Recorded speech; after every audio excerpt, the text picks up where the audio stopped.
Salam Bapak Ibu Saudara-saudari yang terkasih dalam Yesus Kristus. Berjumpa kembali dengan katekesi Katolik, penyuluhan agama Katolik dan bimbingan agama Katolik, pendalaman kitab suci. Mari kita buka pendalaman kitab suci kita hari ini dengan berdoa.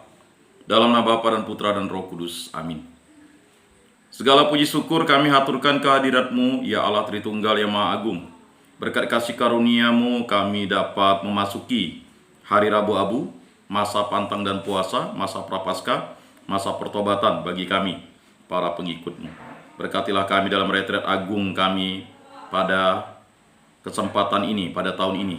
Semoga pada masa Rabu Abu ini kami selalu bertobat dalam kesalahan dan kedosaan kami, dalam hal-hal kelalaian kami, terutama dalam kami mendengarkan firman dan sabda-Mu, melaksanakan firman dan sabda-Mu, serta melakukan pelayanan perbuatan-perbuatan yang baik.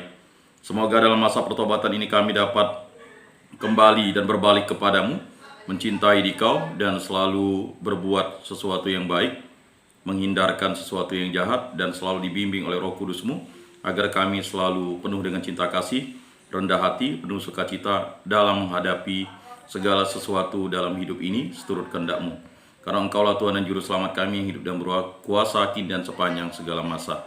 Amin. Dalam nama Bapa dan Putra dan Roh Kudus. Amin. Bapak Ibu Saudara-saudari yang terkasih, salam kasih, damai dan sejahtera. Tuhan memberkati, menyertai dan melindungi. Salam. Selamat hari Rabu Abu, selamat masa prapaskah, selamat pantang dan puasa. Dan marilah kita dalam retret agung ini, kita selalu berbuat sesuatu yang baik, mengurangi sesuatu yang salah, mengurangi sesuatu yang jahat, dan bahkan menghilangkan sesuatu yang jahat, agar kita selalu setia kepada Allah dan berbalik kepada Allah terus-menerus, karena kita berasal dari abu dan kembali akan menjadi abu. Kita berasal dari debu dan kembali menjadi debu. Kita berasal dari tanah dan akan kembali menjadi tanah. Tetapi yang utama, kita akan kembali kepada Kristus Yesus dalam kerajaan Allah. Dengan bimbingan Roh Kudus dan dipimpin oleh Roh Kudus, kita berhasil untuk sampai ke dalam kerajaan Allah karena berkat Yesus Kristus Tuhan dan Juru Selamat kita. Mari kita dalami 3 bacaan pada hari ini. Bacaan yang pertama adalah bacaan dari Nubuat Yoel, bab 2 ayat 12 sampai 18. Mari kita baca bersama-sama. Sekarang beginilah sabda Tuhan, berbaliklah kepadaku dengan segenap hatimu, dengan berpuasa, dengan menangis dan mengadu. Koyakkanlah hatimu dan jangan pakaianmu. Berbaliklah kepada Tuhan Allahmu, sebab Ia pengasih dan penyayang, panjang sabar dan berlimpah kasih setia. Dan Ia menyesal karena hukumannya. Siapa tahu mungkin Ia mau berbalik dan menyesal, lalu meninggalkan berkat menjadi kurban sajian dan kurban curahan bagi Tuhan Allahmu. Tiuplah sangkakala di Sion, adakanlah puasa yang kudus. Maklumkanlah perkumpulan raya, kumpulkanlah bangsa ini, kuduskanlah jemaah, himpunkanlah orang-orang yang lanjut usia, kumpulkanlah anak-anak, bahkan anak-anak yang menyusu. Baiklah pengantin laki-laki keluar dari kamarnya, dan pengantin perempuan dari kamar tidurnya. Baiklah para imam, pelayan-pelayan Tuhan, menangis di antara balai depan mesbah, dan berkata, sayangilah ya Tuhan umat-Mu, dan janganlah biarkan milik-Mu sendiri menjadi celah, sehingga bangsa-bangsa menyindir kepada mereka. Mengapa orang berkata di antara bangsa-bangsa, di mana Allah mereka? Maka Tuhan menjadi cemburu karena tanahnya, dan menaruh belas kasihan kepada umatnya. Demikianlah sabda Tuhan. Syukur kepada Allah. Mari kita lanjutkan dengan bacaan yang kedua. Bacaan dari surat kedua Rasul Paulus kepada jemaat di Korintus, bab 5 ayat 20 sampai bab 6 ayat 2. Saudara-saudara, kami ini adalah utusan-utusan Kristus, seakan-akan Allah menasihati kamu dengan perantaraan kami. Dalam nama Kristus kami meminta kepadamu, berilah dirimu didamaikan dengan Allah. Kristus yang tidak mengenal dosa telah dibuatnya menjadi dosa karena kita, supaya dalam Dia kita dibenarkan oleh Allah. Sebagai teman-teman sekerja, kami menasihati kamu, supaya kamu jangan membuat sia-sia kasih karunia Allah yang telah kamu terima. Sebab Allah berfirman, pada waktu aku berkenan, aku akan mendengarkan engkau, dan pada hari aku menyelamatkan, aku akan menolong engkau. Camkanlah saat inilah saat perkenaan itu. Hari inilah hari penyelamatan itu. Demikianlah sabda Tuhan. Syukur kepada Allah. Mari kita lanjutkan dengan Injil suci menurut Matius bab 6 ayat 1 sampai 6. Dilanjutkan ayat 16 sampai 18. Dalam khotbah di bukit, Yesus bersabda kepada murid-muridnya, "Hati-hatilah, jangan sampai melakukan kewajiban agamamu di hadapan orang supaya dilihat. Karena jika demikian kamu tidak beroleh upah dari Bapamu yang di surga. Jadi apabila engkau memberi sedekah, janganlah engkau mencanangkan hal itu seperti yang dilakukan orang munafik di rumah-rumah ibadat dan di lorong-lorong supaya dipuji orang. Aku berkata kepadamu, sesungguhnya mereka sudah mendapat upahnya. Tetapi jika engkau memberi sedekah, janganlah diketahui tangan kirimu apa yang diperbuat tangan kananmu. Hendaklah sedekahmu itu diberikan dengan tersembunyi. Maka Bapamu yang melihat yang tersembunyi akan membalasnya kepadamu. Dan apabila kamu berdoa, janganlah berdoa seperti orang munafik. Mereka suka mengucapkan doanya dengan berdiri di rumah-rumah ibadat dan pada tikungan-tikungan jalan raya supaya mereka dilihat orang. Aku berkata kepadamu, mereka sudah mendapat upahnya. Tetapi jika engkau berdoa, masuklah ke dalam kamarmu, tutuplah pintu dan berdoalah kepada Bapamu yang ada di tempat tersembunyi. Maka Bapamu yang melihat yang tersembunyi akan membalasnya kepadamu. Dan apabila kamu berpuasa, janganlah muram mukamu seperti orang munafik. Mereka mengubah air mukanya supaya orang melihat bahwa mereka sedang berpuasa. Aku berkata kepadamu, mereka sudah mendapat upahnya. Tetapi apabila engkau berpuasa, minyakilah kepalamu dan cucilah mukamu, supaya jangan dilihat orang bahwa engkau sedang berpuasa, melainkan hanya oleh Bapamu yang ada di tempat tersembunyi. Maka Bapamu yang melihat yang tersembunyi akan membalasnya kepadamu. Demikianlah sabda Tuhan. Terpujilah Kristus. Semoga dengan pewartaan Injil suci ini iman kita selalu diteguhkan. Amin.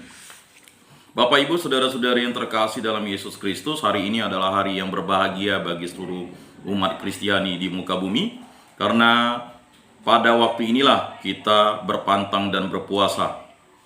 Jadi Bapak, Ibu, saudara-saudari yang terkasih, terutama dalam gereja Katolik, pantang dan puasa merupakan suatu hari yang ditunggu-tunggu, di mana ini adalah suatu hal yang istimewa setiap tahunnya, karena kita selalu diingatkan untuk menjalani retret agung.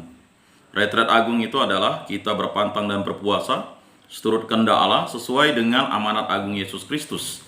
Ketika dia berpantang dan berpuasa 40 hari 40 malam, dan pantang dan puasa ini merupakan suatu hal yang merupakan kewajiban bagi kita untuk melaksanakannya sebagai ibadah yang harus dilaksanakan seturut kehendak Allah. Engkau menaruh belas kasih pada semua orang dan tidak membenci ciptaanmu, ya Tuhan. Engkau tidak memperhitungkan lagi dosa manusia bila ia bertobat. Engkau sayang akan mereka sebab Engkaulah Tuhan Allah kami. Jadi dengan kematiannya, Yang Maha Kuasa Tuhan menyatakan keinginannya agar pertobatan terbuka bagi setiap orang yang dicintainya. Pernyataan dari Paus Clemens kedua. Bapak, Ibu, saudara-saudari yang terkasih, koyakkanlah hatimu dan janganlah pakaianmu. Mari kita dalami bacaan dari nubuat Yoel bab 2 ayat 12 sampai 18. Sekarang beginilah sabda Tuhan.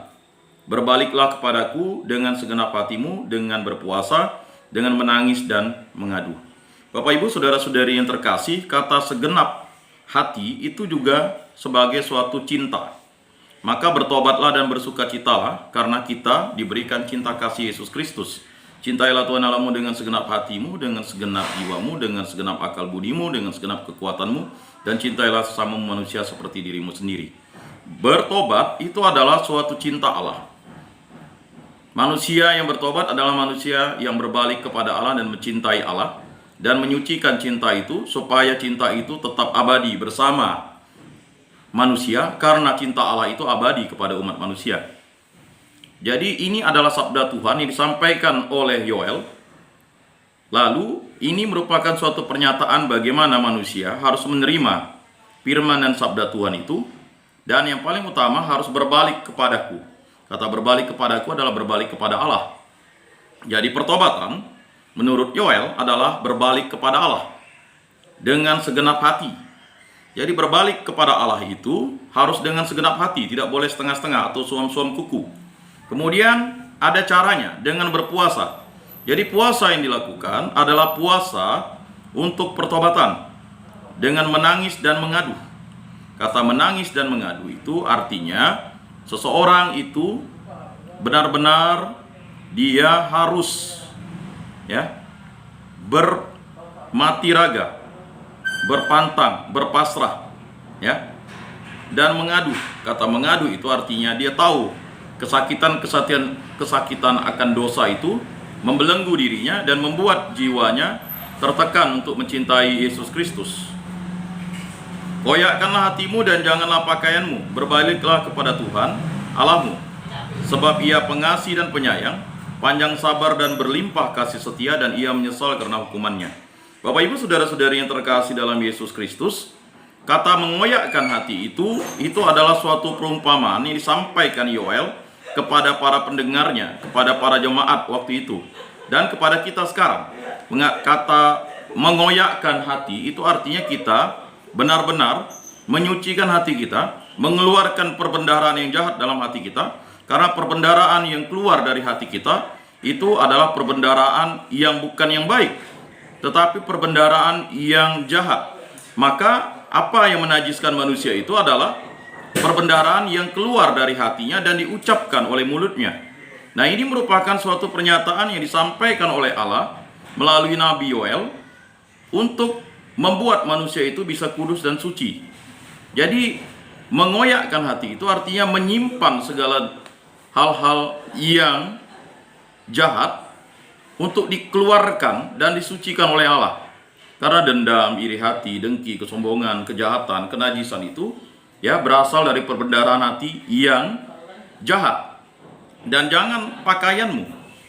Artinya kegiatan jasmani, mengoyakkan pakaian, mungkin membakar sesuatu yang berupa materi, itu sebenarnya tidak ada faedahnya. Karena yang paling utama itu harus mengoyakkan hati. Jadi kalau kita misalnya buang sial dengan membuang sesuatu, memecahkan piring, memecahkan kendi, memecahkan segala sesuatu, kita tidak akan bisa bertobat. Karena kata mengoyakkan hati itu berarti kita memulai suatu langkah hidup kita dengan benar-benar merendahkan diri di hadapan Allah. Bapak Ibu saudara-saudari yang terkasih dalam Yesus Kristus, koyakkanlah hatimu dan janganlah pakaianmu, berbaliklah kepada Tuhan Allahmu, sebab Ia pengasih dan penyayang, panjang sabar dan berlimpah kasih setia, dan Ia menyesal karena hukumannya.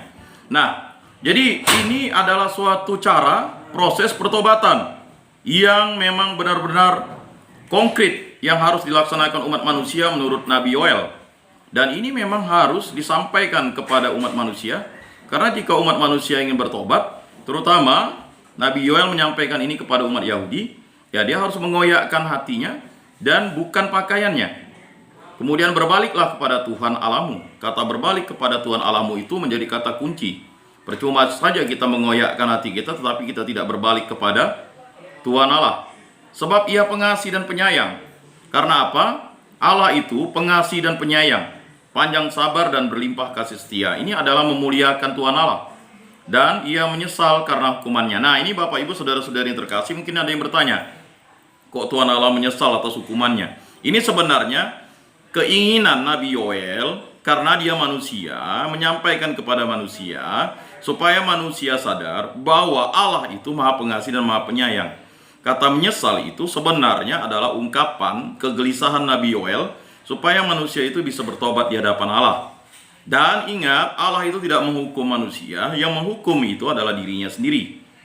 Siapa tahu mungkin ia mau berbalik dan menyesal lalu meninggalkan berkat menjadi kurban sajian dan kurban curahan bagi Tuhan Allahmu. Nah, ini kita benar-benar perhatikan ayat ini. Siapa tahu mungkin ia mau berbalik dan menyesal.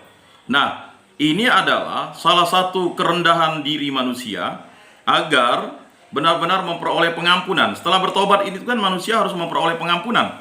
Nah, untuk memperoleh pengampunan itu, mereka berharap.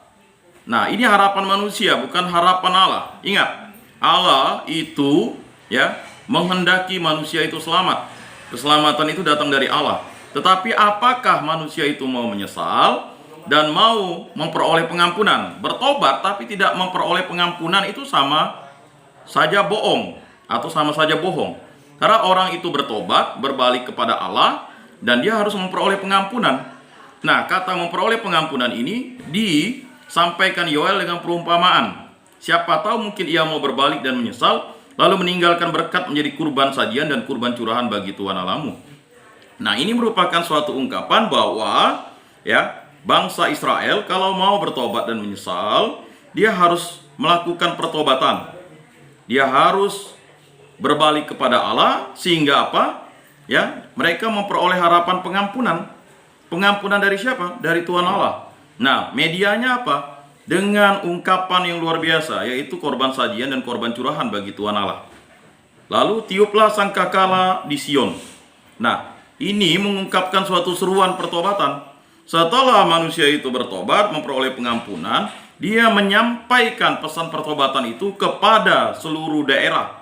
Ya, maka dia bilang tiuplah sangkakala di Sion. Itu artinya mengumandangkan bahwa Tuhan Allah telah memberikan pertobatan kepada umat Israel atau semua orang.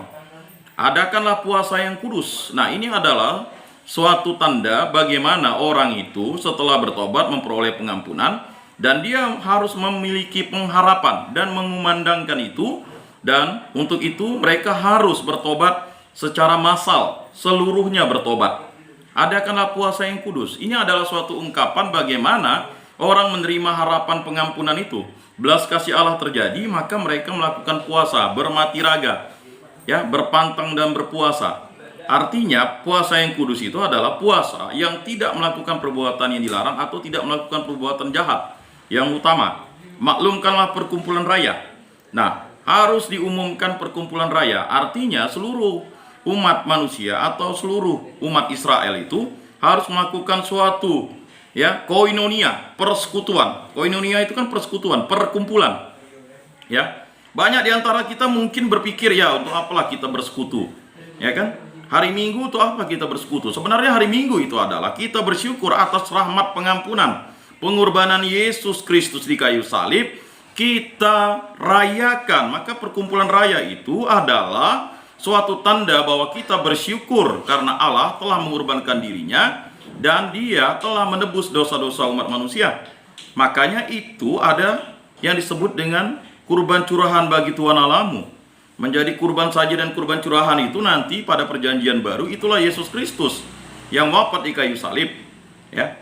Nah, kumpulkanlah bangsa ini, kuduskanlah jemaah, himpunlah orang-orang yang lanjut usia, kumpulkanlah anak-anak, bahkan anak-anak yang menyusu, baiklah pengantin laki-laki keluar dari kamarnya dan pengantin perempuan dari kamar tidurnya. Bapak Ibu saudara-saudari yang terkasih, ini semua harus terjadi kepada semua umat manusia.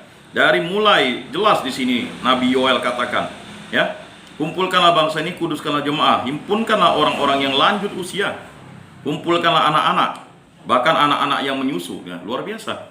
Bayi saja wajib bertobat. Kumpulkanlah anak-anak, bahkan anak-anak yang menyusu, baiklah pengantin laki-laki keluar dari kamarnya dan pengantin perempuan dari kamar tidurnya. Nah, ini mengingatkan bahwa tradisi Yahudi, pengantin itu kan dilarang keluar tanah. Tetapi karena ini adalah, ya, masa pertobatan, rahmat pengampunan, maka, ya, pengantin laki-laki wajib keluar juga untuk memperoleh rahmat karunia pengampunan itu. Maka pengantin laki-laki keluar dari kamarnya dan pengantin perempuan dari kamar tidurnya. Ya, karena memang bagi tradisi Yahudi itu, ya, ada istilah mereka tidak boleh keluar dari kamar, ya, sebelum, ya, mereka selesai masa pengantin itu. Ya, masa pengantin itu kurang lebih, ya, kira-kira 7 hari atau bahkan 40 hari, ya. Dan perempuan dari kamar tidurnya. Mengapa? Karena hal yang kudus itu juga, rahmat dari Allah itu harus mereka dapatkan dengan cara mereka wajib melaksanakan, ya, pertobatan dan memohon rahmat pengampunan, dan rahmat pengampunan itu diberikan kepada mereka. Baiklah para imam, pelayan-pelayan Tuhan menangis di antara balai depan mezbah dan berkata, sayangilah ya Tuhan umatmu. Nah, ini Bapak Ibu saudara-saudari yang terkasih, jika kita sudah melakukan pertobatan, kita meratap dan memuji Allah dengan Tuhan kasihanilah kami. Pada zaman Yoel ini katanya, kata yang diucapkanlah, sayangilah ya Tuhan umatmu, sama. Tuhan kasihanilah kami, Tuhan kasihanilah kami, Kristus kasihanilah kami, Kristus kasihanilah kami. Kita tahu bahwa Tuhan itu adalah Kristus. Tuhan kasihanilah kami, Tuhan kasihanilah kami. Nah, Yoel katakan sayangilah ya Tuhan umatmu. Nah, ini sama dengan Tuhan kasihanilah kami. Karena kita harus memperoleh rahmat pengampunan dengan penuh harapan dan penuh ratap, Ratapan itu harus dilakukan pada saat kita di dunia, bukan ratap dan gertak gigi itu setelah kita mati. Setelah kita mati tidak memperoleh apa-apa. Nah, Bapak Ibu saudara-saudari yang terkasih, sayangilah ya Tuhan umatmu dan jangan biarkan milikmu sendiri menjadi celah sehingga bangsa-bangsa menyindir kepada mereka. Nah, ini kita sebagai orang yang dipilih oleh Allah, harusnya kita wajib kudus, bukan kita menjadi celah atau menjadi kutukan bagi orang sehingga bangsa-bangsa menyindir kepada mereka. Artinya bangsa pilihan Allah itu, atau kita sebagai umat Kristiani itu, tidak disindir oleh orang-orang lain. Karena kita adalah bangsa pilihan, atau kita adalah pilihan Allah untuk memberkati orang lain.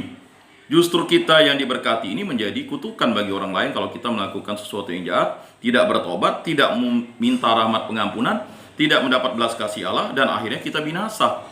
Mengapa orang berkata di antara bangsa-bangsa di mana Allah mereka? Nah, justru itu, di antara bangsa-bangsa itu nanti akan berkata, contoh, orang terpilih itu kan contoh. Jadi ketika orang terpilih itu dicontoh orang lain dan orang terpilih itu tidak mendapat pengampunan dari Allah, maka mereka akan berkata, mengapa orang berkata di antara bangsa-bangsa di mana Allah mereka? Jadi mereka akan mempertanyakan bangsa Israel diampuni Allah, sedangkan bangsa mereka bagaimana? Nah, hal inilah yang disampaikan Yoel. Bangsa pilihan harus memperoleh rahmat pengampunan. Setelah itu mereka memberkati bangsa-bangsa lain sehingga bangsa-bangsa lain bisa bertobat. Maka Tuhan menjadi cemburu karena tanahnya dan menaruh belas kasihan kepada umatnya. Nah, ini merupakan suatu ungkapan. Kata cemburu ini mengungkapkan kegelisahan Nabi Yoel, Karena apa? Karena banyak bangsa-bangsa Yahudi melakukan kedegilan. Kata cemburu ini sebenarnya mengungkapkan perasaan manusia yang telah jatuh dalam dosa dan akibatnya menganggap perbuatan-perbuatan mereka itu laknat atau celaka, sehingga mereka mengidiomkan atau mengumpamakan perasaan mereka dengan Allah cemburu. Tapi sebenarnya Allah bukan pencemburu. Ini ungkapan sebenarnya. Artinya mereka harus takut kepada Allah karena Allah lah sang pemberi kehidupan, karena tanahnya, dan menaruh belas kasihan kepada umatnya. Karena Allah lah yang memberikan tanah terjanji untuk umat Israel, seharusnya mereka sudah sepantas dan selayaknya untuk berbalik kepada Allah dan mohon rahmat pengampunan kepada Allah dan meminta belas kasihan kepada Allah. Tuhan kasihanilah kami, Tuhan kasihanilah kami, Kristus kasihanilah kami, Kristus kasihanilah kami. Karena kita umat Kristen tahu bahwa Tuhan itu adalah Yesus Kristus. Tuhan kasihanilah kami. Dan sebelum kita menyambut anak domba Allah yang menghapus dosa dunia, kasihanilah kami. Anak domba Allah yang menghapus dosa dunia, kasihanilah kami. Anak domba Allah yang menghapus dosa dunia, berilah kami damai. Karena apa Bapak Ibu saudara-saudari yang terkasih? Rahmat belas kasih itu akan membawa sukacita, kedamaian, dan hidup kita akan menjadi damai dan sejahtera, menjadi berkat bagi orang lain. Bapak Ibu saudara-saudari yang terkasih, kasihanilah kami ya Allah karena kami orang berdosa. Permohonan ini kita minta terus-menerus. Dan pada retret agung ini kita mengoreksi hidup kita. Kita tahu bahwa hidup kita sering melupakan Allah, sering meniadakan Allah, apalagi kalau kita melakukan hal-hal yang jahat. Kita hanya ingat Allah ketika kita mungkin susah gulanda. Ketika kita gembira, kita lupa dengan Allah dan kita lupa bersyukur. Maka kita mohon kasihanilah kami ya Allah karena kami orang berdosa. Kasihanilah aku ya Allah menurut kasih setiamu, menurut besarnya rahmatmu. Hapuskanlah pelanggaranku, bersihkanlah aku seluruhnya dari kesalahanku. Dan tahirkanlah aku dari dosaku. Sebab aku sendiri sadar akan pelanggaranku. Dosaku selalu terbayang di hadapanku. Terhadap engkau sendirilah aku berdosa. Yang jahat dalam pandanganmu kulakukan. Ciptakanlah hati yang murni dalam diriku ya Allah, dan baharuilah semangat yang teguh dalam batinku. Janganlah membuang aku dari hadapanmu, dan janganlah mengambil rohmu yang kudus daripadaku. Berilah aku sukacita karena keselamatanmu, dan teguhkanlah roh yang rela dalam diriku. Ya Tuhan, bukalah bibirku, supaya mulutku mewartakan pujian kepadamu. Bapak Ibu saudara-saudari yang terkasih, Mazmur tadi itu mengungkapkan suatu ungkapan yang luar biasa, bahwa rahmat pengampunan itu hanya kita bisa minta dari Allah. Dengan bimbingan Roh Kudus kita bisa bertobat. Jadi Bapak Ibu saudara-saudari, kalau kita bertobat karena bimbingan manusia, tidak bisa. Harus dengan bimbingan Yesus Kristus, bimbingan Roh Kudus, bimbingan Allah Bapa di surga. Jadi rahmat pertobatan itu harus diminta kepada Allah Tritunggal Maha Kudus, Allah yang Maha Esa, Allah yang menjadikan langit dan bumi. Ya, kalau kita meminta pertobatan itu dari Allah, maka akan turunlah rahmat pengampunan. Dan rahmat pengampunan itu membuat kita menjadi kudus dan kita memiliki pengharapan, penyesalan yang dalam, sehingga kita berbalik kepada Allah dan kita melakukan sesuatu yang baik di hadapan Allah. Bapak Ibu saudara-saudari yang terkasih, mari kita dalami bacaan kedua. Berilah dirimu didamaikan dengan Allah, sesungguhnya hari ini adalah hari penyelamatan. Bapak Ibu saudara-saudari yang terkasih, Rabu Abu atau dalam kalender gereja Katolik, liturgi gereja Katolik, liturgi gereja-gereja Kristen ya. Ini sebenarnya adalah masa di mana kita melakukan retret agung. Rabu Abu menandai diri kita dengan abu, berarti kita tahu bahwa kita berasal dari abu dan kembali menjadi abu, atau berasal dari debu dan kembali menjadi debu, atau berasal dari tanah menjadi tanah. Nah, jadi kita menandai diri kita dengan tanda salib itu ya. Kita harus tahu, bertobatlah ya. Kan itu ada formanya. Bertobatlah dan percayalah kepada Injil. Jadi jangan-jangan selama ini kita lupa, kita tidak percaya kepada Kristus. Ya, kita sering mengingkari janji Kristus. Kita sering melupakan Kristus. Itu adalah kesalahan dan cacat celah kita. Maka surat kedua Rasul Paulus kepada jemaat di Korintus itu bab 5 ayat 20 sampai bab 6 ayat 2 mengingatkan, saudara-saudara, kami ini adalah utusan-utusan Kristus. Jadi jelas, rasul-rasul Kristus itu adalah utusan-utusan Kristus yang harus didengarkan karena mereka mendengarkan firman dan sabda Tuhan langsung. Maka ya jelas ya, kita ini kan beriman karena warisan para rasul. Kita itu satu ya karena gereja kita kepalanya Yesus Kristus ya, didirikan atas dasar para rasul. Ya, jelas di situ. Kita dikuduskan oleh Yesus Kristus dan kita menjadi manusia baru itu karena Kristus yang memilih seluruh umat manusia dari timur dan barat ya, dari utara dan selatan. Itulah kata Katolik, universal ya. Tidak seperti perjanjian yang lama ya, hanya bangsa pilihan itu adalah bangsa ya Yahudi. Tetapi kita adalah bangsa pilihan Allah karena kita menjadi satu, kudus, universal ya, atau Katolik itu. Kemudian para rasul, apostolik, warisan para rasul. Jadi jangan ada yang berkata ya, gereja-gereja didirikan, eklesiologi didirikan itu ya, itu atas dasar ya masing-masing, tidak atas dasar para rasul. Jadi jelas di situ. Nah, tidak bisa disangsikan lagi. Maka surat Rasul Paulus yang kedua kepada jemaat di Korintus ini mengatakan selalu ya, saudara-saudara, kami ini adalah utusan-utusan Kristus, seakan-akan Allah menasihati kamu dengan perantaran kami. Jelas, Allah memberikan nasihat itu kepada para rasulnya, nasihat-nasihat. Kita tahu ya, apa yang dikatakan ya para rasul itu melaksanakan apa? Melaksanakan bimbingan, nasihat dan ya penghiburan. Nah, apa yang dilakukan? Jelas, dalam nama Kristus kami meminta kepadamu, berilah dirimu didamaikan dengan Allah. Jadi korban pendamaian atau kurban ya untuk mendamaikan kita dengan Allah adalah Yesus Kristus. Karena Yesus Kristuslah maka kita mendapat ya pendamaian, damai. Akulah jalan, kebenaran dan kehidupan. Nah, berkat Yesus Kristuslah kita bisa sampai ke hadapan Allah. Jadi kalau kita walaupun kita bertobat, minta rahmat pengampunan, tapi tanpa melalui perantaran Yesus Kristus, ya sia-sialah iman kita. Ya, karena ya pendamaian antara Allah dan manusia itu adalah Yesus Kristus. Maka Yesus Kristus adalah Raja Damai, Juru Selamat.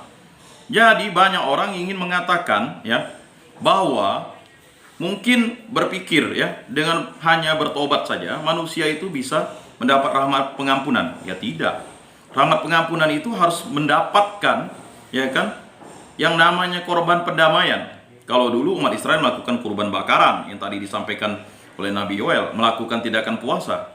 Tetapi pada zaman perjanjian baru, ya kan, jelas di sini, ya, pendamaian antara Allah dan manusia adalah Yesus Kristus. Jadi tidak bisa ya melalui perantaraan apapun, hanya perantaraan Yesus Kristus. Kristus yang tidak mengenal dosa telah dibuatnya menjadi dosa karena kita. Nah, Yesuslah yang menyelamatkan kita, yang menghapus dosa-dosa kita. Ya. Karena Allah sendirilah yang bisa menyelamatkan umat manusia. Yang lainnya itu hanya melalui perantaraan-perantaraan. Ya kan? Nabi-nabi itu hanya melakukan perantaraan-perantaraan, tetapi ya, satu-satunya rahmat pengampunan yang bisa didapatkan oleh manusia adalah melalui Yesus Kristus. Nah, rahmat pengampunan itu adalah kasih karunia Yesus Kristus yang diberikan kepada kita, supaya dalam Dia kita dibenarkan oleh Allah. Jadi jelas, ya. Kalimat ini mengatakan kita dibenarkan oleh Allah karena Kristus Yesus. Jadi kalau kita tidak melaksanakan perbuatan Yesus Kristus, ya kita tidak dibenarkan di hadapan Allah. Kalau kita tidak melaksanakan ajaran Yesus, kita tidak dibenarkan di hadapan Allah. Nah, kita berbuat dosa di hadapan Allah. Ya. Sebagai teman-teman sekerja, kami menasihati kamu supaya kamu jangan membuat sia-sia kasih karunia Allah yang telah kamu terima. Nah, ini mengingatkan kita lagi. Ketika kita mendapat kasih karunia melalui Yesus Kristus dalam baptisan kita, ya. Kemudian kita dibaptis, memperoleh kasih karunia itu, kita diangkat menjadi putra-putri Allah, kita menjadi kenisah Roh Kudus, kita menjadi murid-murid Kristus, kita menjadi ciptaan baru, bukan menjadi manusia dunia, tetapi manusia surgawi. Lalu kita memperoleh karunia keselamatan dari Allah melalui perantaraan Yesus Kristus. Kita jangan menyia-nyiakan itu. Jadi kalau kita menyia-nyiakan itu, celakalah kita. Ya, ini diingatkan berkali-kali oleh Rasul Paulus dalam suratnya. Sebab Allah berfirman, pada waktu aku berkenan, aku akan mendengarkan engkau, dan pada hari aku menyelamatkan, aku akan menolong engkau. Nah ini, ya. Jadi jelas, bukannya berteriak-teriak Tuhan yang akan diselamatkan, tapi yang melaksanakan kehendak Bapakku di surga. Jadi Rasul Paulus ini mengutip kata-kata Yesus itu dengan memberikan penjelasan, sebab Allah berfirman, pada waktu aku berkenan, aku akan mendengarkan engkau, dan pada hari aku menyelamatkan, aku akan menolong engkau. Kapan itu? Ya jelas, ketika kita mati itu kan kiamat kecil bagi kita. Kita akan mati lalu dihakimi oleh Yesus Kristus. Dan siapa yang menjadi juru tuntutnya, jaksanya, ya kan? Hakimnya Yesus, ya, yang menuntut kita adalah diri kita sendiri. Pertanggungjawaban kita. Kalau kita tidak mau bertobat, kita tidak mau berbalik kepada Allah, kita tidak mau meminta rahmat pengampunan, lalu dosa kita tidak diampuni oleh Yesus Kristus, ya sia-sialah hidup kita. Ya, jangan membuat sia-sia kasih karunia Allah yang telah kamu terima. Seharusnya kita harus melaksanakan itu setiap waktu, setiap saat. Sebab Allah berfirman, pada waktu aku berkenan, aku akan mendengarkan engkau, dan pada hari aku menyelamatkan, aku akan menolong engkau. Pertolongan kita dalam nama Tuhan yang menjadikan langit dan bumi. Camkanlah saat inilah saat perkenaan itu, hari inilah hari penyelamatan itu. Camkanlah. Jadi Rabu Abu ini sebenarnya mengingatkan kita bahwa hari penyelamatan itu setiap waktu datang. Tetapi dalam kalender gereja Katolik atau dalam kalender gereja Kristen, ya, hari Rabu Abu itu dinyatakan sebagai suatu bentuk bahwa dalam setiap tahun kita diingatkan pertobatan itu harus benar-benar kita laksanakan dalam retret agung 40 hari 40 malam ini. Ya, retret agung itu bukan hanya kita berkata-kata saja, tetapi kalau kita tidak mengoyakkan hati, tidak memohon rahmat pengampunan, kita tidak melaksanakan rahmat pengampunan itu dan menggaungkannya ke muka bumi, ya sia-sialah iman kita. Ya. Terpujilah Kristus Tuhan, Raja mulia dan kekal. Pada hari ini, kalau kamu mendengar suara Tuhan, janganlah bertegar hati. Ya. Artinya, kita jangan bertegar hati mendengarkan suara Tuhan. Suara Tuhan pada hari ini menyatakan, ya, bertobatlah, sebab kerajaan Allah, ya, sudah dekat. Kata sudah dekat itu mengatakan, kalau kita dekat dengan kerajaan Allah, berarti kita mendapatkan rahmat pertobatan itu. Tetapi bagaimana mendapat rahmat pertobatan itu? Nah, kita akan dalami dalam Injil suci menurut Matius bab 6 ayat 1-6 dan dilanjutkan 16-18. Bapamu yang melihat yang tersembunyi akan mengajar engkau. Bukan berteriak-teriak Tuhan yang akan diselamatkan, tetapi yang melaksanakan kehendak Bapakku di surga. Nah ini, ya, adalah suatu cerminan bahwa kita hanya bisa dinilai oleh Allah Bapa kita di surga. Kita tidak bisa menghakimi diri kita sendiri, ya kan? Jadi jelas, barang siapa menghakimi orang lain, dia akan dihakimi. Nah, kata penghakiman itu adalah hak Allah. Ini berbeda dengan penghakiman pengadilan manusia. Penghakiman Allah itu menilai hati kita. Dalam khotbah di bukit, Yesus bersabda kepada murid-muridnya, hati-hatilah. Hati-hatilah. Jadi selalu Yesus katakan, hati-hatilah. Jangan sampai melakukan kewajiban agamamu di hadapan orang supaya dilihat. Nah, ini Bapak Ibu saudara-saudari yang terkasih dalam Yesus Kristus, kita sering melaksanakan kewajiban agama kita supaya kita dianggap suci, kudus oleh orang lain. Percuma, sia-sia itu.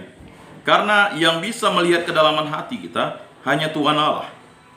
Jadi orang lain tak bisa mendalami kedalaman hati kita. Ya, selain diri kita yang tahu hati kita, ya, tetapi karena Allah itu pencipta kita, dia tahu kedalaman hati kita. Karena jika demikian kamu tidak beroleh upah dari Bapamu yang di surga. Nah itu. Banyak di antara kita beribadah, berpuasa, melaksanakan perbuatan amal, kita lalu selalu mengatakan itu adalah karena kita ingin terkenal. Kesombongan akhirnya yang menjatuhkan kita. Padahal kita sudah sepantas dan selayaknya harus berbuat itu. Apa kata Yesus? Jika orang yang jahat bisa memberi yang baik kepada anaknya, apalagi Bapamu di surga. Ya? Karena jika demikian kamu tidak beroleh upah dari Bapamu yang di surga. Maka yang sering tidak kelihatan itu tidak akan bisa dinilai orang. Ya, bahkan mungkin kalau kita sudah mulai digoda oleh dunia, digoda oleh iblis, digoda oleh hawa nafsu, bahkan kita sampai nyatakan, saya sudah doakan dia itu berpuluh-puluh dan beratus-ratus beribu-ribu kali. Wah, nah itu sebenarnya. Ya, padahal doa yang kita sampaikan di hadapan Allah itu, ya pastilah didengar Allah. Tapi kapan belas kasih Allah itu turun? Itu misteri. Tidak mungkin kita berdoa hari ini lalu dijawab Allah hari ini. Ya, apakah kita pernah berdoa, ya Tuhan bentuklah aku, ya hajarlah aku supaya aku turut kehendak-Mu. Ya, mungkin sekarang apa yang dialami oleh pribadi kita masing-masing adalah pengajaran dan penghajaran Tuhan kepada kita supaya kita dibentuk untuk setia kepada Allah. Bukan lalu kita ya meratap lalu seperti penjahat di sebelah kiri, ya jika engkau anak Tuhan, lepaskanlah kami dari salib ini. Ya tidak seperti itu. Banyak di antara kita menjadi pribadi yang akhirnya bukan menyesal dan bertobat, malah menghujat Allah. Dan ini yang terjadi dengan saudara-saudari kita, Bapak Ibu saudara-saudari sekalian ya. Pada masa ini yaitu, ngapainlah ke gereja? Ya, sia-sia saja. Karena gereja itu membuat kita malah menjadi ya bersedih. Padahal sebenarnya kita ingin dibentuk dan dihajar Allah. Karena Allah ingin kita tetap setia kepada kehendak Bapa di surga. Jadi apabila engkau memberi sedekah, janganlah engkau mencanangkan hal itu seperti yang dilakukan orang-orang munafik di rumah-rumah ibadat dan di lorong-lorong supaya dipuji orang. Jadi Bapak Ibu saudara-saudari yang terkasih dalam Yesus Kristus, kata mencanangkan itu merencanakan. Kita mulai, pada tahun ini saya akan berderma 1 miliar, saya akan memberikan orang miskin beras ya 100 ton, ya kan, supaya kita dipuji, mantap, baik. Tak ada gunanya itu, ya kan. Itu sering terjadi dalam diri kita. Sudah kita bantu tapi dia itu tidak mau berbuat baik. Nah ini kan sesuatu yang dicanangkan itu kan berakibat adalah kesombongan. Dan kalau kita sombong berarti kita siap-siap dikuasai oleh dunia, dikuasai iblis, dan dikuasai oleh hawa nafsu kita. Nah ini berbahaya bagi diri kita. Dan akibatnya kita tidak rendah hati. Jadi apabila engkau memberi sedekah, janganlah engkau mencanangkan hal itu seperti yang dilakukan orang munafik di rumah ibadat dan di lorong-lorong supaya dipuji orang. Jadi kalau misalnya kita memberikan sedekah, lalu kita mencanangkan hal itu, kita adalah orang munafik. Memang terkadang memang ya kita berhadapan dengan situasi dunia di mana kita harus menghadapi manusia-manusia dunia. Ya, kata Yesus, hendaknya kamu cerdik seperti ular dan tulus seperti merpati. Berpikir seperti setan, bertindak seperti malaikat. Nah itulah ya. Ya berpikir itu ya. Karena apa? Setan itu cerdik. Ya kan, maka kita harus berpikir. Tetapi kita harus tulus. Tapi kalau kita berpikir seperti setan, tidak tulus seperti merpati, kita akan menjadi orang munafik. Ya kan? Atau kita ya kan tidak cerdik seperti setan tapi tulus seperti merpati, akibatnya kita akan dipangsa oleh serigala, yaitu dunia ini. Ya kan? Bapak Ibu saudara-saudari yang terkasih, untuk mengerti atau memahami Injil itu butuh yang namanya proses latihan rohani setiap waktu, setiap saat. Pada masa inilah kita dimohonkan untuk kembali kepada Allah, berbaliklah, ya kan? Bertobatlah dan percayalah kepada Injil. Nah, ini diingatkan ketika kita menerima abu, ya. Tadi pagi saya sudah menerima abu di gereja, ya, Bunda Maria Jeruju jam 6 pagi, ya. Nah, Bapak Ibu, saudara-saudari yang terkasih, abu itu, ya, dilambangkan dengan, ya, abu yang ditandakan di dalam diri kita. Jadi abu itu berasal dari pembakaran daun palma ketika kita memuji memuliakan Allah. Ya, Yesus Raja Israel, Yesus Raja orang Yahudi, Yesus Tuhan dan Raja kita. Setelah itu, ya, daun palem itu dibakar, ya. Kemudian dia diambil abunya dan diberkati oleh imam, dan itu menandai diri kita supaya kita bertobat dan percayalah kepada Injil. Atau ada forma lain, ya kan? Berasal dari debu dan kembali menjadi debu. Bapak Ibu saudara-saudari yang terkasih, ya. Jadi jelas, sesungguhnya mereka sudah mendapat upahnya. Tetapi jika engkau memberi sedekah, janganlah diketahui tangan kirimu apa yang diperbuat tangan kananmu. Ini jelas. Yang dimaksud tangan kiri itu adalah sesuatu yang tidak sopan. Ya, jadi Yesus itu mengumpamakan ini, membuat perumpamaan. Karena kalau orang-orang Yahudi itu tidak boleh menggunakan tangan kiri. Ya. Jadi jelas di situ. Ya, jadi dia melihat sesuatu itu, ya. Janganlah diketahui tangan kirimu apa yang diperbuat tangan kananmu. Jadi sesuatu yang baik itu berasal dari tangan kanan, sedangkan tangan kiri itu adalah sesuatu yang tidak sopan. Karena, ya, dalam diri kita itu ada hal-hal yang mungkin kesombongan. Itulah yang sebelah kiri. Ya, kambing di sebelah kiri, domba di sebelah kanan. Kebaikan itu, ya, selalu diibaratkan di sebelah kanan. Ya. Penjahat yang bertobat itu di sebelah kanan, ya kan? Ada dua versi memang, di sebelah kanan Yesus atau di sebelah kanan Yohanes melihatnya, ya. Jadi sering terjadi, ya kan? Ya, perdebatan itu kan itu tidak perlu karena itu adalah versi masing-masing, ya. Jadi kalau Bapak melihat ke sebelah kanan sana kan dari depan kan Bapak melihat kanan yang mana? Kanannya Yesus atau kanannya Bapak? Jadi seperti itu, ya. Tetapi kata kanan itu mengibaratkan bahwa sesuatu yang baik itu adalah baik, sesuatu yang jahat adalah jahat. Ya. Hendaklah sedekahmu itu diberikan dengan tersembunyi, maka Bapamu yang melihat yang tersembunyi akan membalasnya kepadamu. Kata tersembunyi itu adalah dengan sepenuh hati, segenap hati. Kata tersembunyi itu adalah sesuatu yang berasal dari Allah dan dilaksanakan oleh kita, dan kita tahu bahwa sesuatu yang baik itu berasal dari Allah. Ya kan? Segala sesuatu yang baik berasal dari Allah, segala sesuatu yang jahat berasal dari si jahat, si pendusta, si ular, si setan, si iblis, apapun namanya. Dia berubah-ubah namanya. Ya. Karena mengapa dia berubah-ubah? Ya, dia ingin disembah sama seperti Allah. Molok lah, Behemoth lah, apalah namanya kan? Ya kan? Beelzebul lah namanya, Legion lah namanya, macam-macam lah. Ya. Tahap apalah. Kalau Bapak, Ibu, saudara-saudari membaca kitab suci dari awal, ya, sampai akhir, ya, itu nama-nama, ya, iblis itu, setan itu, si jahat itu, ya, bahkan ada malaikat yang jatuh lah namanya kan. Jadi hal-hal itu ya membuat kita menjadi pribadi-pribadi yang sering tergoda untuk melakukan itu. Belum lagi dunia, ya kan? Dunia ini rapuh. Setelah iblis itu ada sesuatu yang sering mengganggu kita, hawa nafsu. Hawa nafsu itu adalah dosa keinginan kita.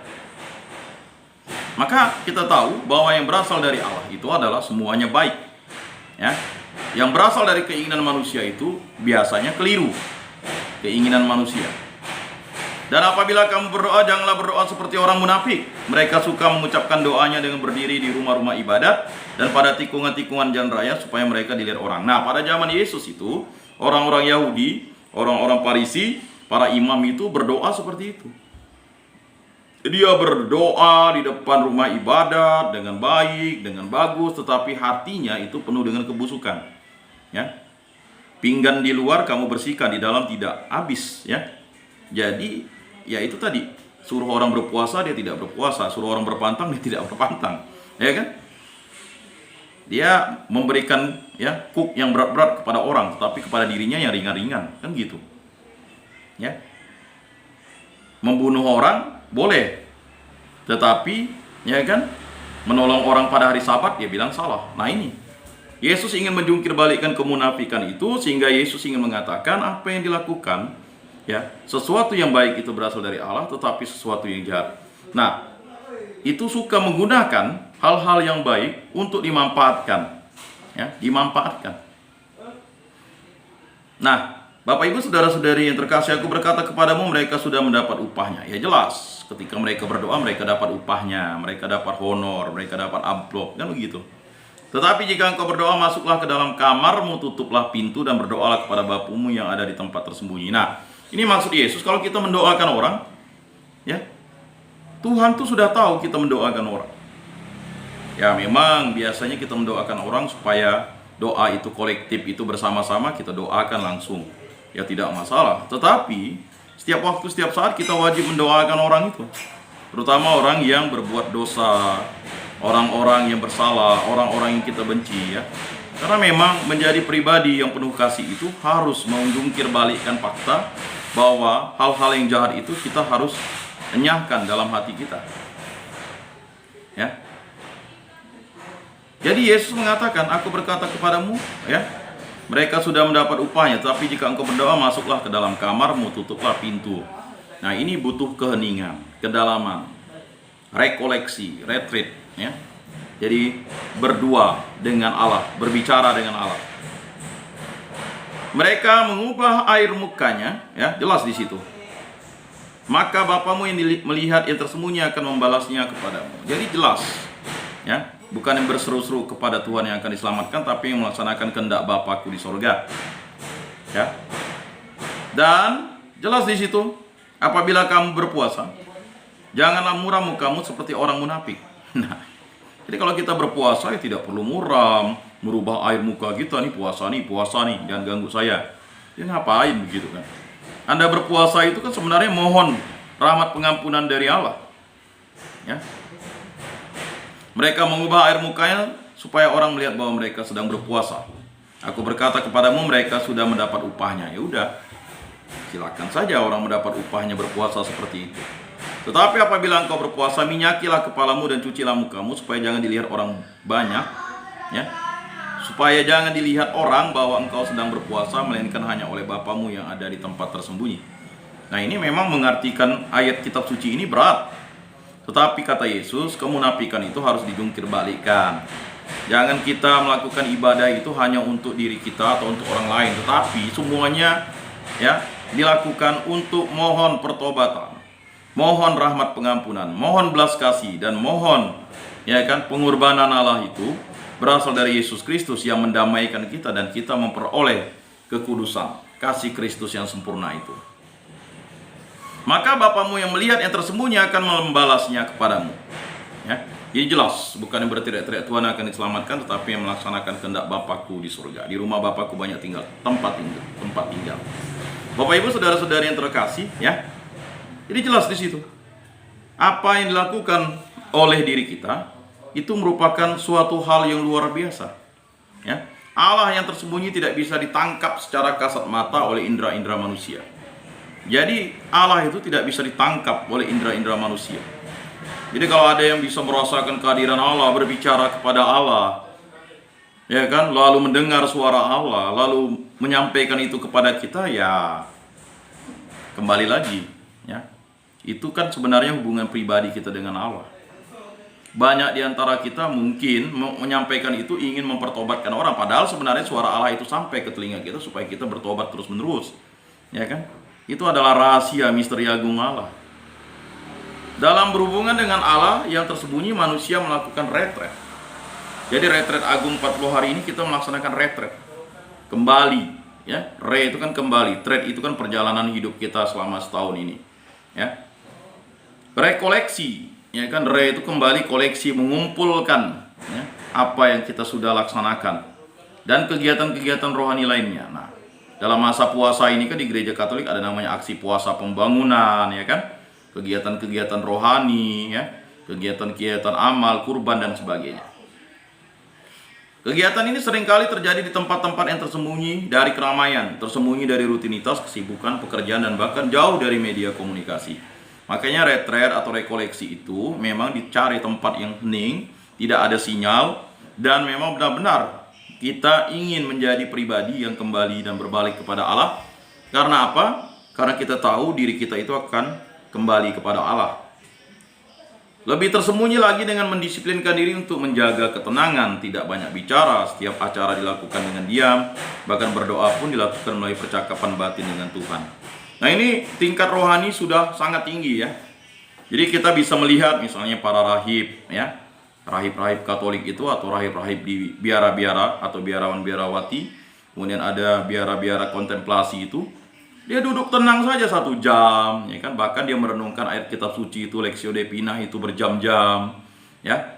Jadi mungkin banyak yang berpikir dengan bersuara-suara itu sudah membuat itu level rohaninya ya tingkatnya ya biasa-biasa saja. Tapi level rohani yang sudah tingkat tinggi itu dia sudah ya diam, mendengarkan suara Allah dan tidak pernah berkomunikasi yang banyak, ya.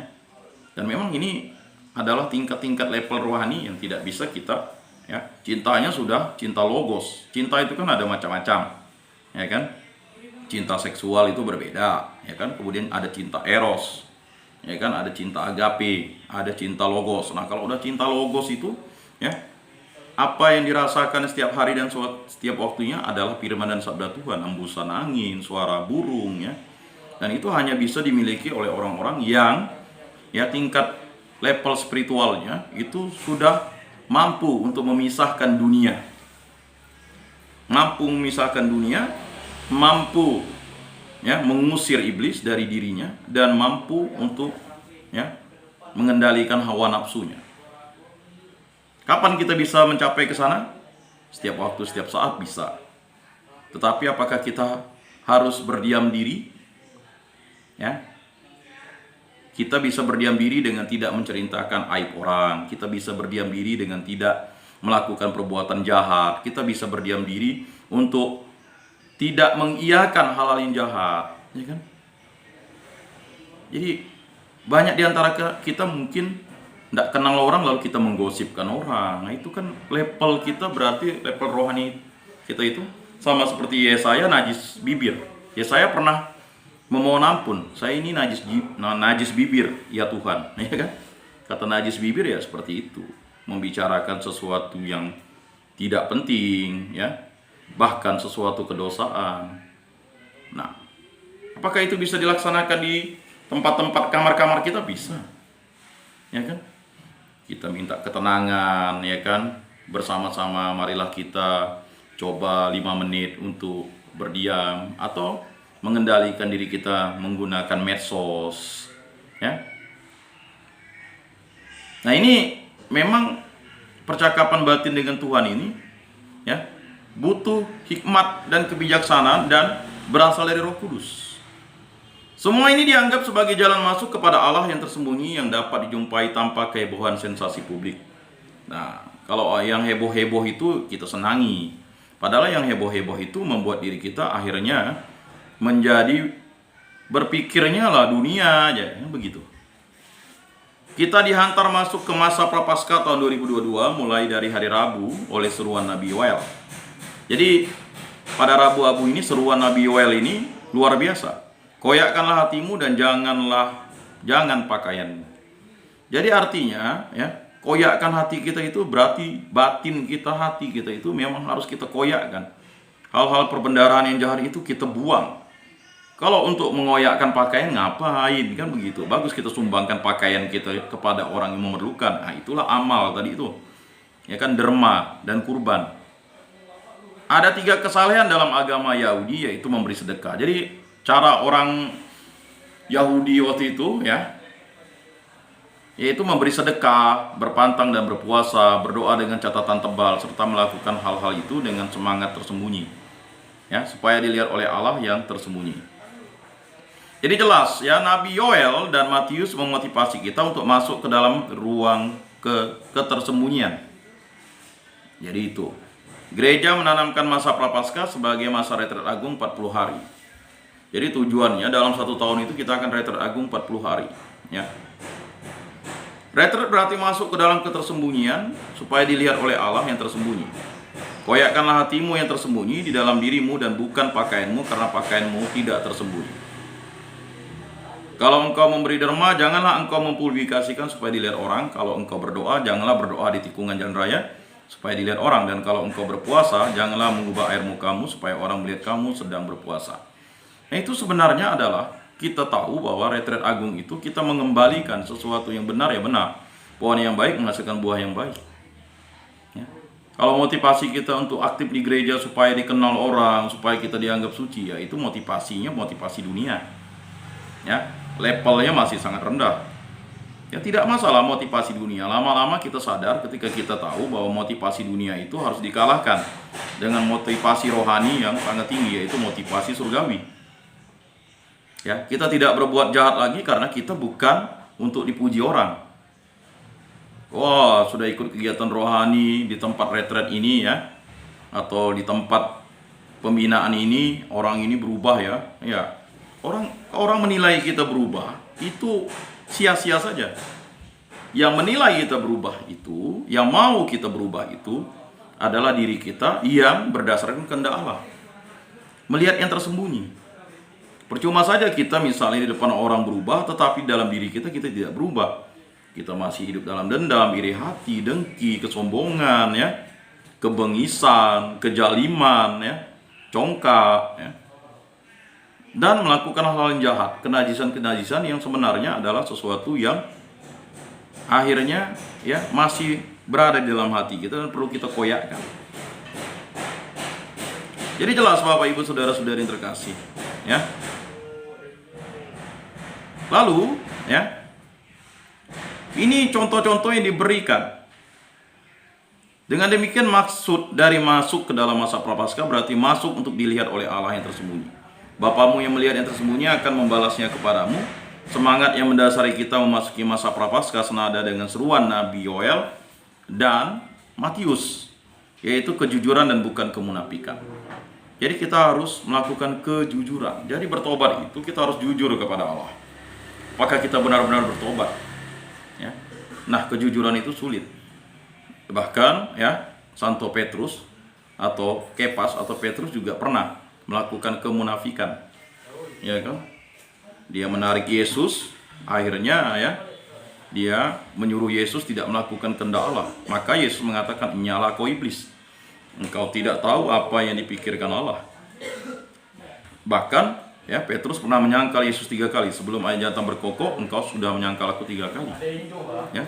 Bahkan ya quo vadis domine. Quo vadis domine itu kan artinya mau kemana Tuhan. Itu ketika Petrus mau lari dari Roma, ketika Nero membakar kota Roma. Ya, kata Tuhan, mau disalibkan 2 kali karena engkau lari. Makanya akhirnya Petrus mampu bertobat dengan menyalibkan dirinya terbalik, tidak layak disalib. Karena dia tahu bahwa dirinya sudah melakukan kemunafikan.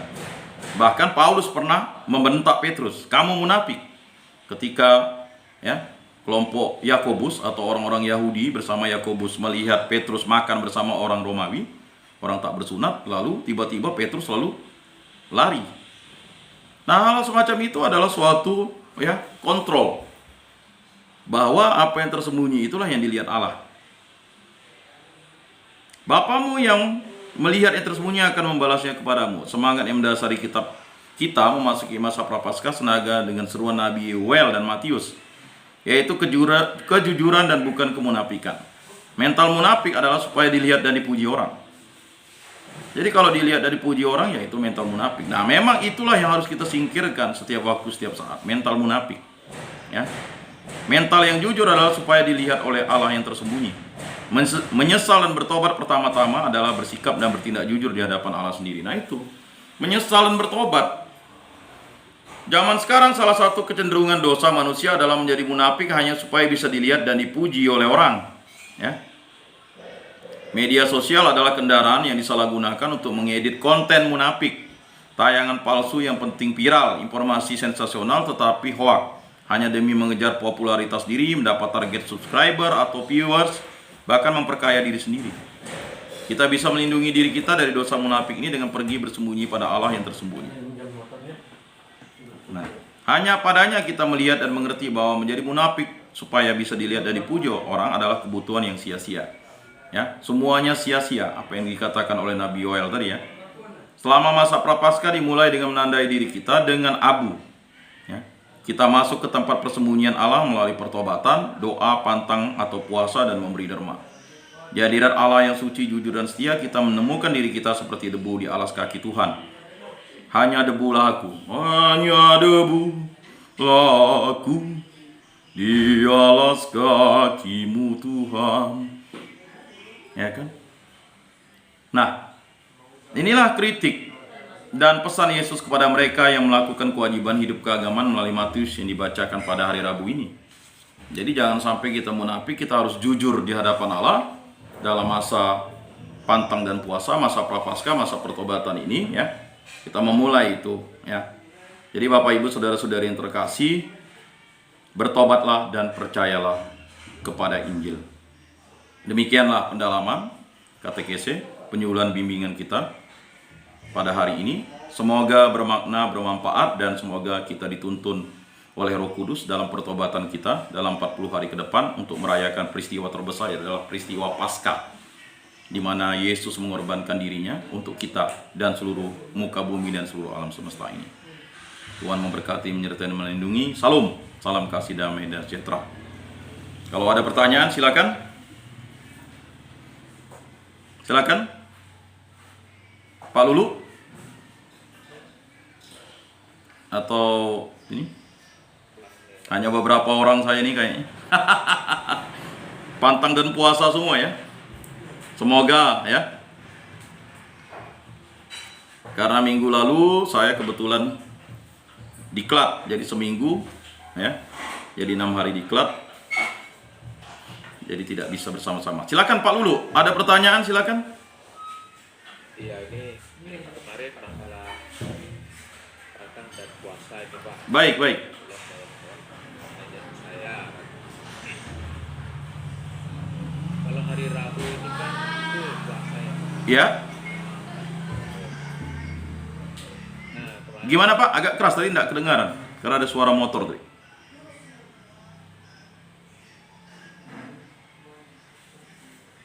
Halo Pak? Halo?